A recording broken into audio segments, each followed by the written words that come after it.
Opa, tudo bem? Vamos estar resolvendo aí agora mais um exercício de mecânica na parte de cinemática de corpos rígidos tridimensional. É o exercício 11 agora. Fizemos até o 10, agora é o exercício 11. Um recadinho aqui básico, eu sou o professor Leonardo, aqui está o meu telefone de contato. Podem mandar mensagens, WhatsApp ou Telegram, tá? A gente está ajudando vocês aí na resolução das suas provas. O valor é R$ 150 ao vivo. Tem lista de exercícios ou trabalhos para entregar, pode mandar para mim também que eu passo o orçamento. Ou quiser uma aula online aí particular, é R$ 100 a hora, tá? Sempre pedindo com antecedência, tá? Principalmente na questão da prova aqui, porque tem muito aluno que está pedindo ajuda em prova, tá? E as provas, tem muita prova no mesmo horário, então eu não consigo ajudar dois alunos, por exemplo, eu não consigo fazer duas provas ao mesmo tempo, tá? Então tem que sempre pedir o mais antes possível. O professor deu a data da prova, já deixa agendado aqui comigo para mim reservar para você essa data, tá? Se demorar muito, outro aluno vai acabar pegando. Então vamos dar continuidade aqui, ó. Um mecanismo de tempo consiste do braço distribuidor girante AB e do contato fixo C. O braço gira em relação ao eixo fixo OA. A velocidade angular constante ômega igual a 3 vezes, parênteses, 3i mais 2j mais 6k em radianos por segundo.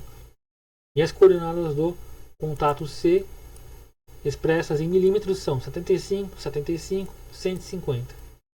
Determina a intensidade da aceleração da extremidade B do braço distribuidor, quando ele ultrapassa o ponto C. Então aqui temos um eixo fixo OA, né? E uma barra que gira nesse eixo. Essa barra tem uma espécie de braço, está girando junto, né, com essa barra, segundo esse sentido aqui, ó, dessa seta.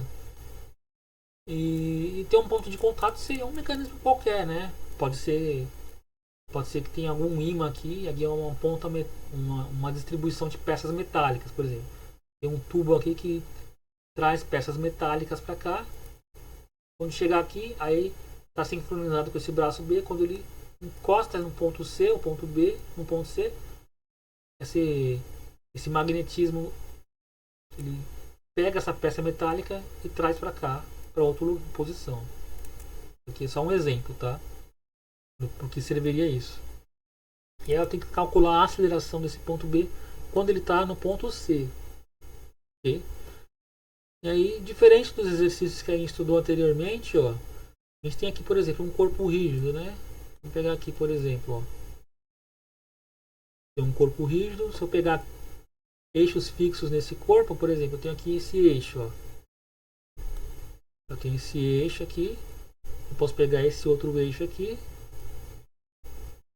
Eu posso pegar esse outro eixo aqui e chamar de eixo X, eixo Y e eixo Z. São os eixos fixos no corpo.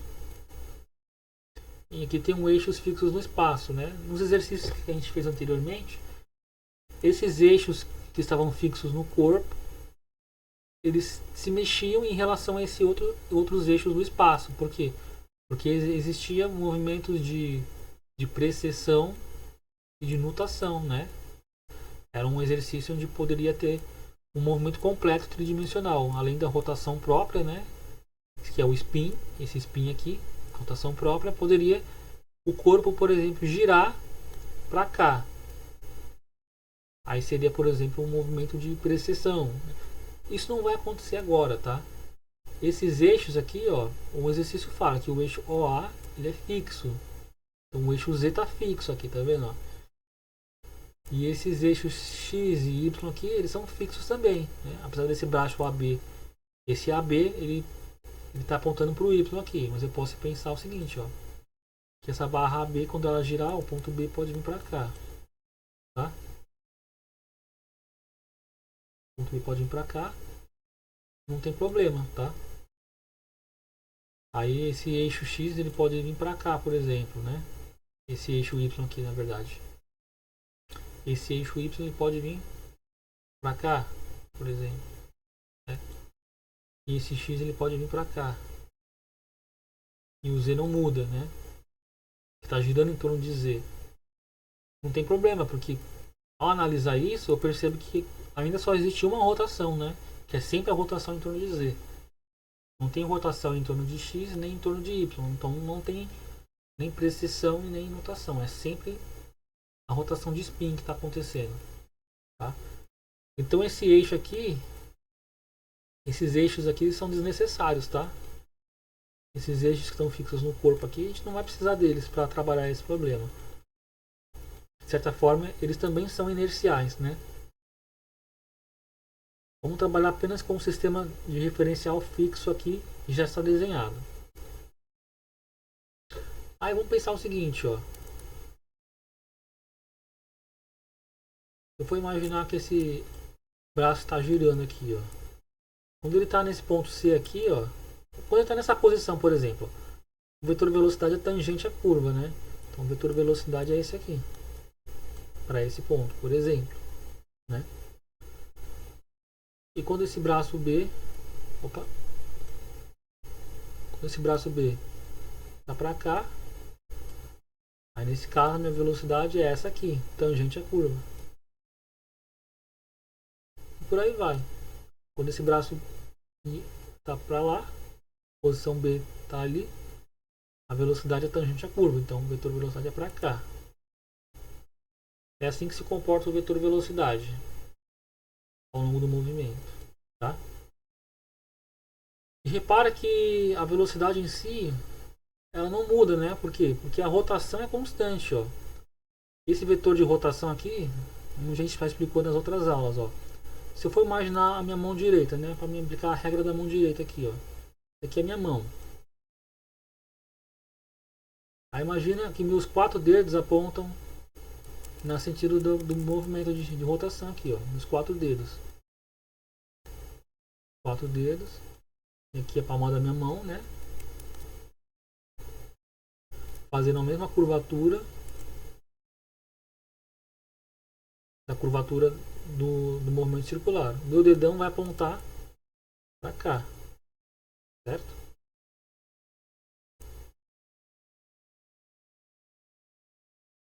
Logo, minha velocidade de rotação, ó, meu vetor velocidade de rotação, ele tem essa direção, direção do meu dedão, usando a regra da mão direita, tá? Então esse vetor aqui, ó, está descrito aqui, é esse vetor que está aqui, ó, que vai representar esse giro. E ele é constante. Logo, o vetor velocidade também é constante, tá? Então, vamos lá, dando continuidade aqui. Posso afirmar o que? Que a aceleração, né, o vetor de aceleração,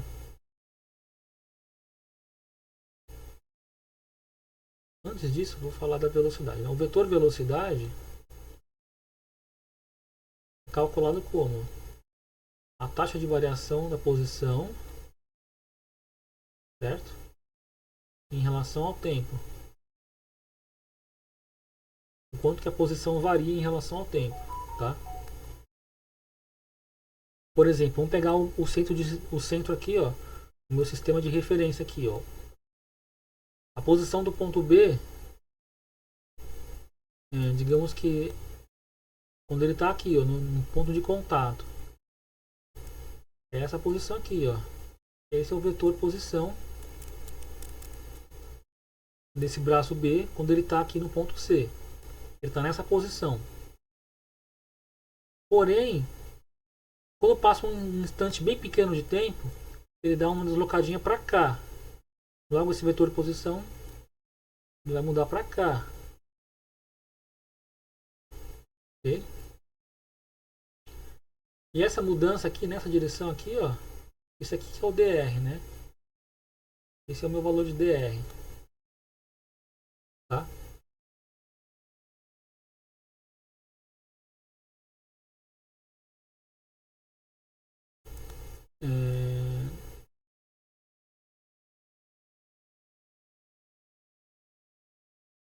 Fazer uma pequena mudança aqui, né? Eu peguei um ponto de referência ali, eu vou pegar o ponto O de referência. Esse ponto aqui ele é melhor, né, para mim. Por quê? Porque a partir desse ponto aqui, ó, eu percebo que o vetor R, ó, por exemplo, esse vetor R aqui. Esse é o primeiro vetor R. Aí quando passa um instante de tempo, esse objeto ele vem, digamos que para cá. Então, o vetor R ele vem para cá, para essa posição. E o deslocamento é esse aqui. Ok? Repara que o vetor R desse para cá, com para cá, ele, quando eu analiso a partir do ponto O, esse vetor R, o comprimento dele não muda, né? Ele é um vetor de tamanho constante. Por quê? Porque esse eixo OA é um eixo de simetria. Então qualquer ponto ao longo desse círculo vai ter a mesma distância ao ponto O. Qualquer mesmo. Então, por exemplo, esse ponto aqui, se eu trazer do vetor do ponto O até esse ponto aqui, ele vai ter o mesmo tamanho. Por quê? Porque aqui é um eixo de simetria. Em qualquer ponto ao longo desse eixo vai ter a mesma distância até esse círculo. Tá? Logo, esse vetor não muda de tamanho, né? O comprimento dele é constante, mas ele muda de direção. Portanto, essa derivada aqui, ó, eu vou acrescentar um termo aqui para representar a mudança de direção dele. Okay? Então aqui a mudança do módulo, mudança do comprimento e a mudança da direção. Isso aqui é um vetor que tem a ver com a rotação, tá? Que faz esse R mudar. Para esse caso aqui, a rotação, só existe uma única rotação, né? Que é essa rotação do vetor ômega aqui, ó. É essa própria rotação que faz a velocidade, que faz o vetor R mudar. Ó. O vetor R está aqui, aí ele mudou para cá. E foi esse vetor aqui que fez isso acontecer. Nos exercícios anteriores não era exatamente esse vetor ômega, né? A gente viu que nos exercícios anteriores, esse vetor ômega aqui era a componente de precessão mais a componente de nutação, né? Agora aqui já é um pouquinho diferente, tá? Essas componentes não existem, só existe a componente de spin. Então a gente precisa estar ligado a isso, tá? Ao analisar os exercícios, o vetor que eu estou derivando, ó, que é o vetor R, qual é o giro que faz ele mudar? Então, para esse caso aqui, é o próprio vetor ômega, né? Então essa derivada é nula. E eu vou ter que a velocidade é simplesmente esse vezes esse. Só que esse aqui é ômega, então é ômega vetorial produto vetorial com R. E isso aqui é o cálculo para calcular a velocidade, né? Agora vamos à aceleração. A aceleração, a mesma coisa, a taxa de variação da velocidade em função do tempo. Pensando que a velocidade ela tem um certo comprimento, um vetor de um certo comprimento. Mas como esse giro é constante, né? Essa velocidade de rotação é constante, esse vetor de rotação aqui, o V, ele tem sempre o mesmo comprimento, é um vetor de módulo constante. Mas ele está mudando só de direção. Então tem uma parcela aqui, ó, para representar a derivada desse vetor na mudança de direção dele.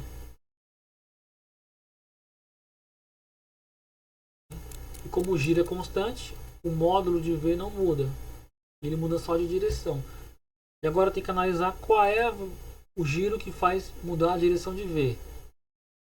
É a mesma coisa, para esse problema aqui, esse vetor aqui, ó, ele faz mudar a direção de R e ele também faz mudar a direção de V. Para esse caso, é esse o vetor que a gente tem que usar, né? A gente chegou a falar nos exercícios anteriores que esse vetor aqui, ó, esse vetor aqui, ele representa a velocidade de giro dos eixos fixos, né? E continua sendo válido, né? Se eu pegar aqui o meu braço mecânico ali, ó, meu eixo, né? Aquele meu braço ali. E como eu falei no início do exercício, se eu pegar aqui um ponto qualquer para criar eixos fixos, né? Ó, eu coloco um eixo para cá, um eixo para cá e um eixo para cá. E à medida que esse disco gira, né? Tá girando. Esses eixos vão girar também. Então, por exemplo, esse eixo vai acabar vindo para cá e esse eixo vai acabar vindo para cá, porque ele girou junto com o corpo. Então, se eu pensar que essa rotação é a rotação que está presa ao corpo, né? É a rotação dos eixos fixos. Então continua válido. É o mesmo raciocínio dos exercícios anteriores. Tá? É que nos exercícios anteriores, esse aqui, o que fazia esses eixos mudarem era a rotação de precessão e nutação. E a gente não contabilizava o spin. Aqui é o contrário. Aqui não existe nem nutação e nem nutação, nem precessão. Só existe o spin. E é esse spin que está fazendo mudar esses eixos fixos aqui. Logo eu vou ter que a aceleração é apenas a componente que muda de direção, que é a velocidade de rotação dos eixos fixos no corpo, vezes v. Ok? Porém, esse w eu já calculei anteriormente. Ó. Desculpa, esse v aqui, a gente viu aqui, ó, que é esse resultado aqui. Ó. Eu posso substituir ali embaixo. Logo, a aceleração é igual a ômega, produto vetorial com ômega, produto vetorial com R. Ok? Então é isso. Essa é a fórmula que a gente vai usar. Essa aceleração ela se chama aceleração centrípeta. Então esses dois vetores eu já tenho. Agora eu preciso pensar no vetor R agora. Ó. O vetor R na posição de interesse, né? Que é a posição essa aqui, ó. Quando ele ultrapassa o ponto C. Vamos pensar aqui, né? Aquele braço ali. Então quando ele estiver na posição C, é essa posição aqui, ó. Ele vai encaixar com aquele mecanismo ali. Essa é a posição de interesse. Então, digamos que meu ponto O estava aqui. Meu vetor R tem que ser esse vetor daqui até aqui. Okay? Por que do ponto O? Toda a minha análise foi feita a partir do ponto O, lembra? É a partir do ponto O que esse vetor R aqui só muda de direção. Ele não muda de comprimento. Se eu tivesse usado o sistema, a origem do sistema de coordenadas aqui, ó, esse ponto de referência, aí o vetor R ele mudaria de tamanho também. Então, por exemplo, quando ele está aqui, ó, no ponto C, o vetor R teria um tamanho. Quando está ali embaixo, ó, o vetor R ele teria um tamanho maior. Então, essas duas derivadas aqui, ó, teriam que existir, ó, tanto essa como essa, porque o R estaria mudando de comprimento também. Mudaria de direção e mudaria de comprimento. Se eu usasse essa origem aqui. Então, quando eu uso o ponto O como referência, eu descarto a componente de derivada que representa a mudança de comprimento. Então, como é que eu vou calcular o valor de R agora? Ó? Eu tenho aqui, ó, as coordenadas do ponto C, por exemplo. Então, eu vou representar esse vetor aqui, ó, as coordenadas do ponto C.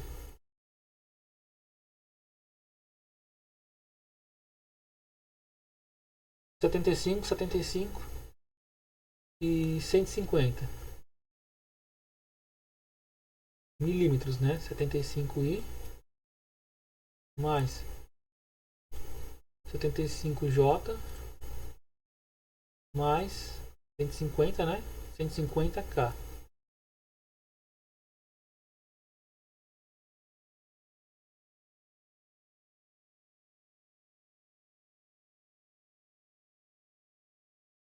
Então aqui eu tenho, por exemplo, minha origem do sistema de referências.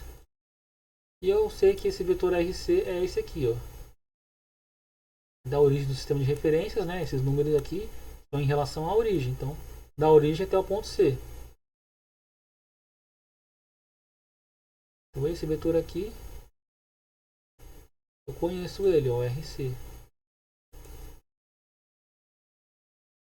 Tá? Outra coisa interessante é o ponto O. O ponto O, onde é que ele está? Ele está no eixo Y aqui, ó. Tá vendo? Ele passa sobre o eixo Y a 50 milímetros, ó. Então eu posso escrever o RO da seguinte forma: o RO é 50 milímetros no eixo Y, portanto ele é 50J.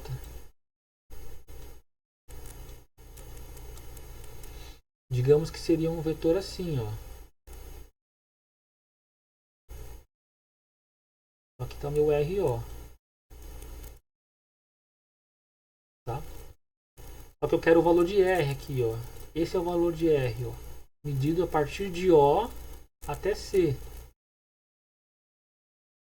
Que está ao longo do eixo de simetria. Aqui, ó. Que tem a propriedade de ser constante, né? Porque está no eixo de simetria. Então quando ele gira, tem tamanho constante.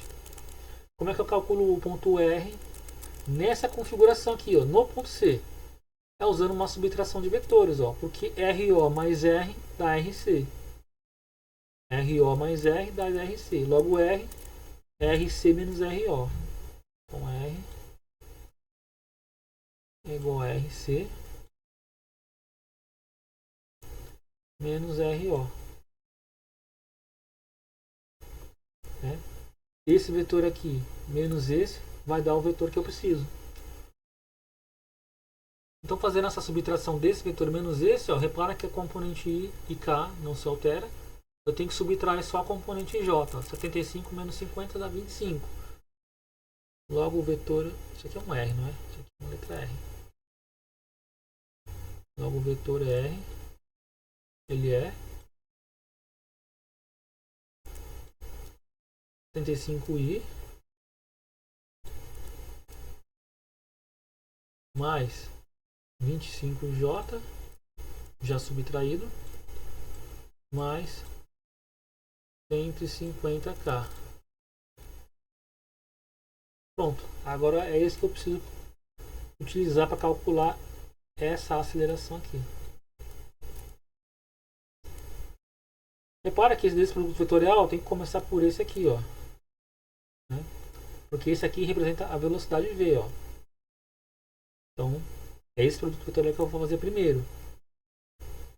Eu vou ter W, produto vetorial com V. Como é que eu faço um produto vetorial aqui? Na forma matricial, ó. Vou ter as componentes I, J, K. Agora o vetor W, ó. O vetor W, que era esse aqui, ó. 3 vezes 3i, 2j, 6k. Então, se eu fizer a distributiva aqui, ó, 3 vezes 3, 9. 9, 6, 3 vezes 6, 18. Então, vai ser 9, 6, 18. Essas são as componentes da velocidade angular. 9, 6, 18. E agora as componentes de... Ah, isso aqui é um R, né? As componentes de R, ó. 75,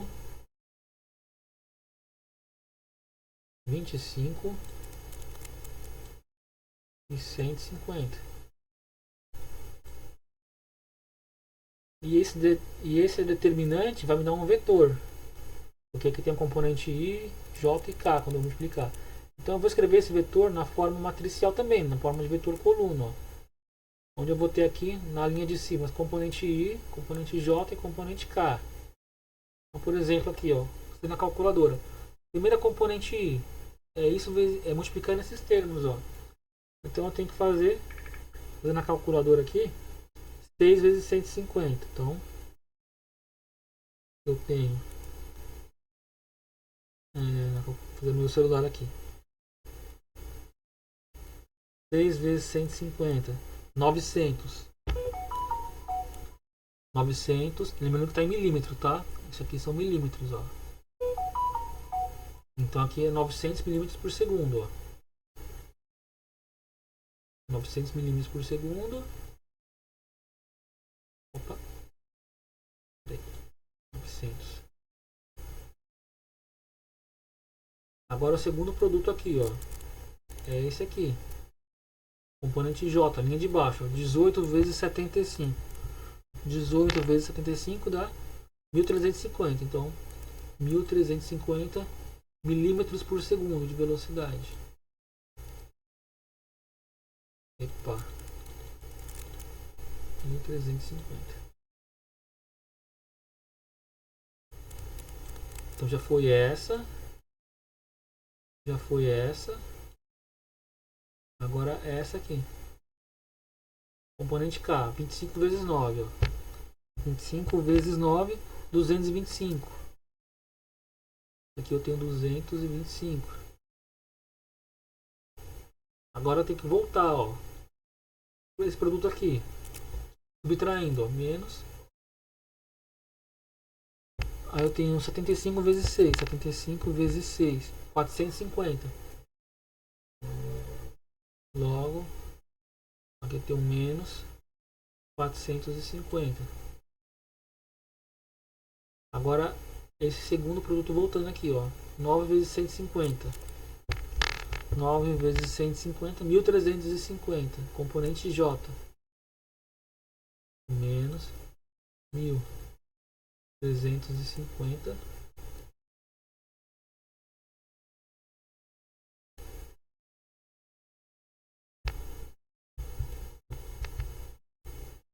Isso mesmo.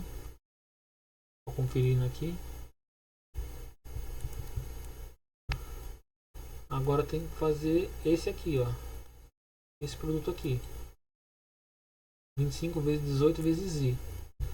25 vezes 18 dá 450. Menos 450. Essas são as componentes IJK da velocidade. Desculpa, da velocidade, que é esse ômega vezes R é a velocidade. A velocidade vai dar 900 menos 450 dá 450. Então, eu tenho 450 aí, componente I de velocidade. Esse menos esse dá zero. Agora 225 menos 450 dá menos 225. Componente K. Milímetros por segundo de velocidade. Agora vamos calcular a aceleração, ó. A aceleração é o produto vetorial desse por esse aqui.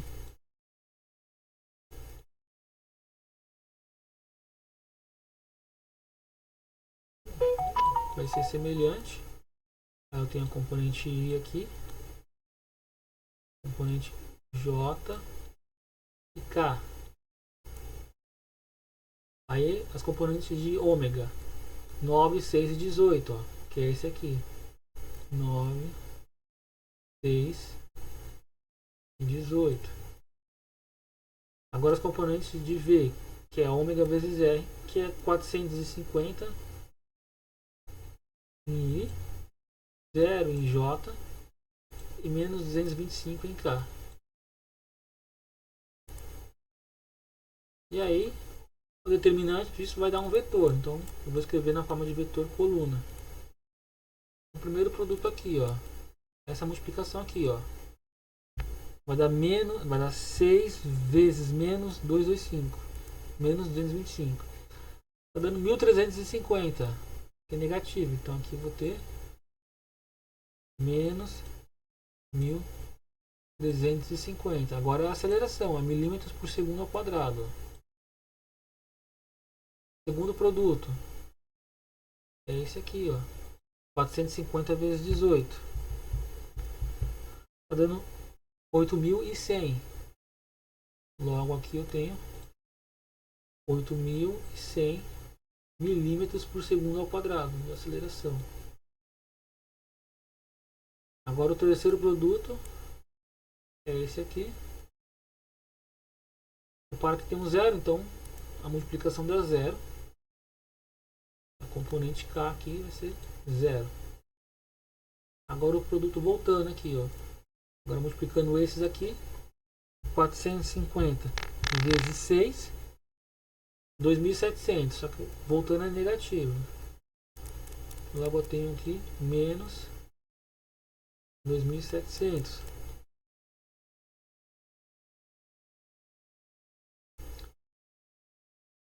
Agora tem que fazer esse produto aqui. 9 vezes menos 225. 9 vezes menos 225 dá menos 2025. Só que tem que voltar com sinal negativo. Então esse menos vira mais.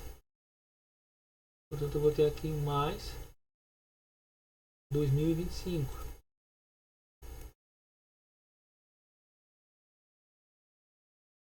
E por último, eu tenho que fazer esse produto aqui. Que é 0 vezes 18, que dá 0. É menos 0.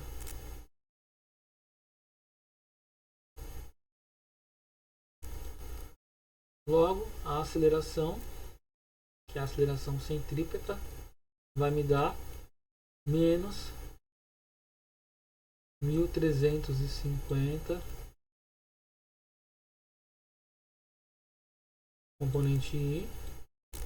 Aí somando a componente J, 8100 mais 2025, tá dando 10.000. 10.125 componente J e menos 2.700 componente K de aceleração, tudo medido em milímetros por segundo ao quadrado, mas convencional a gente expressar em metros por segundo ao quadrado. Logo eu divido tudo por 1000 para transformar em metro, então eu vou ter aqui menos 1,35 metros por segundo, componente I, mais 10,125 componente J e menos 2,7 componente K. Agora sim, aceleração em metros por segundo ao quadrado. Essa seria a forma vetorial da minha resposta. Pergunta era essa, né? Pergunta era, determina a intensidade da aceleração. A intensidade está se referindo ao módulo, né? Então eu preciso calcular o módulo dessa aceleração. Então essa aceleração módulo é a raiz quadrada das componentes ao quadrado. Ó. Toda componente ao quadrado é sempre positiva, né? Que é ao quadrado. Então sinais de menos eu não preciso escrever. Então eu vou ter 1,35 ao quadrado mais 10,125 ao quadrado mais 2,7 ao quadrado. Logo, a aceleração é, aí, vou fazer na calculadora aqui, vai dar um pouquinho mais de 10, né? Vou ter a raiz quadrada de 1,35 ao quadrado mais 10,125 ao quadrado mais 2,7 ao quadrado. Resposta 10,57 com duas casas decimais. 10,57 metros por segundo ao quadrado. Intensidade da aceleração. Mas aqui é interessante a gente trabalhar com a parte vetorial ainda, entender para onde que está apontando esse vetor, né? Ó. Por exemplo, ó, vamos pegar minha figura aqui, ó. Essa aqui ainda.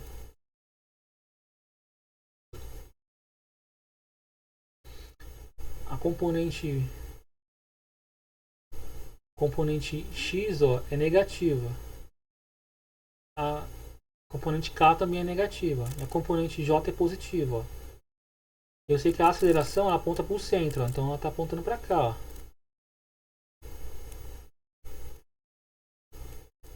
essa é a aceleração centrípeta, ela aponta para o centro da curva. A gente repara o que, ó, que a componente em y, ela tá, a maior parte desse vetor ela está apontando para cá, ó. Se eu pegar a direção y para cá, ó, essa direção y, ela tá, a maior componente dessa aceleração ela está na direção positiva de y, ela está próxima, tá vendo? Algo que indica essa componente em y maior. Aqui. As outras duas são menores e negativas, ó. Então, se eu pegar aqui, por exemplo, o eixo x, ó, eu vou ver que esse vetor ele tá, ou o eixo k, né? O eixo z, ele está apontando um pouquinho para baixo, então uma pequena componente dele está no sentido negativo do eixo z, uma pequena componente dele está no sentido negativo do eixo x. Apesar de o desenho não ficar tão claro isso, não está muito bem de enxergar, mas de fato ele está um pouquinho no sentido negativo do eixo x, tá? É que o desenho não foi muito bem feito, na verdade, né? Seria mais ou menos isso aqui. Seria, se eu fizer aqui os eixos, né?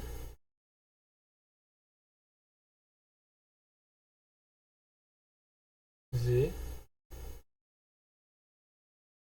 é x, e é y, aqui é z. Então eu tenho a componente x aqui,